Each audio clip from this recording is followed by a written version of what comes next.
It's considered the fastest growing criminal industry in the world, generating a staggering amount of money, more than $150 billion a year.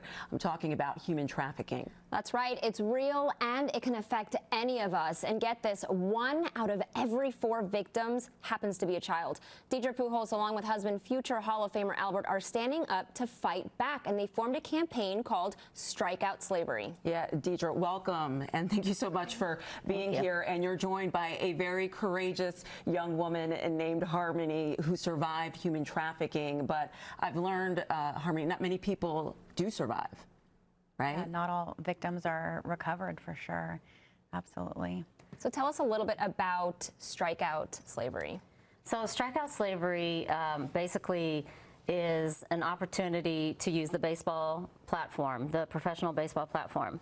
So baseball is like no other sport in the world. You have 162 baseball games in 30 stadiums, packing millions of people in these places. So this is an alarming number of people that we can help get the message to. Harmony, we've got to hear your story. How did it happen to you and how did you get out? Yeah, absolutely. So, like many victims, I have a history of poverty and abuse and was vulnerable. The most vulnerable are the most susceptible. 70% of victims in the United States are from the foster care system. So I had a lot of those vulnerabilities. Long story short, my mom left me at 13 with my 8-year-old brother for 3 months with $20 and a book of food stamps. And I, that summer, was very vulnerable and became susceptible to an older boy in the neighborhood who I thought was looking after me, and the relationship became abusive and exploitative, and ultimately began working out of strip clubs with him as my exploiter. Wow. And so for me, actually, I got out. It started with a friendship. It's a long story. But essentially, after I left and got recovery and got some healing, I knew that I wanted to use the pain from my past to help other people. And so that's what I'm doing today. And I founded an organization, Treasures, that helps women recover. And we're partnering with Deidre and Strike Out Slavery, and so honored to do so.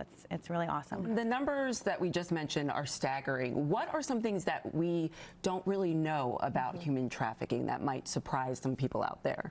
Well, interestingly, there are still people who think that it only happens overseas, and I've flown to enough countries by now in the last several years studying this, specific issue. And I have to say, as far as the East is from the West, there is trafficking of some kind. It's not just sex trafficking, there's labor trafficking. I was just at the border with the Border Patrol. There's lots of trafficking happening over those borders. Why was it so important for you to start? I mean, is it because you had children yourself and it was, that fact was so alarming to me. 1 out of every 4 victims happens to be a child. That's insane. Well, when I kind of went out in the first year and just studied only, I wasn't doing anything yet. I came home and was one of those moments you're like, I just can't not do anything with that. So I did a couple of things. I started this campaign because we have a platform in baseball. And then I also started an organization because workforce reintegration for people who have been, through the system of human trafficking at whatever level, if it's labor trafficking or sex trafficking, needed an opportunity to reintegrate. And so I started that organization called Open Gate International. But it was important to me because I started it because I value life. I value individual life, and I was just not okay with the injustice of what human trafficking does to people. And so this just gives an opportunity. I'm no expert, but I want to bring the experts out and give them exposure to places like the stadiums where they can help give people the real information. Which is what this event really does. It's really bringing awareness and educating people on this serious topic. But the event itself is fun. It's family, oriented. There's so many things. Lauryn Hill is going to be there. So talk about the event that's going to happen. So the event will happen Saturday, the 14th, and the fans can come when the gates open, which is 2 hours before the game.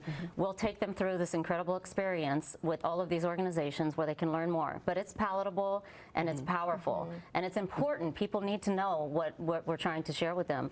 And so, but it's friendly. There's DJs, face painting. I mean, we totally make it an environment that everybody can come and be educated.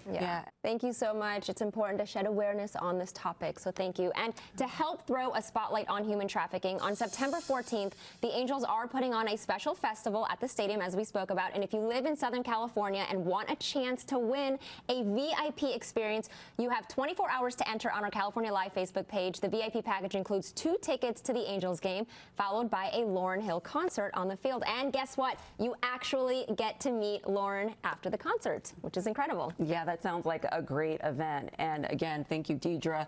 Thank you, Harmony, for all that you guys do to fight human trafficking. Thank you.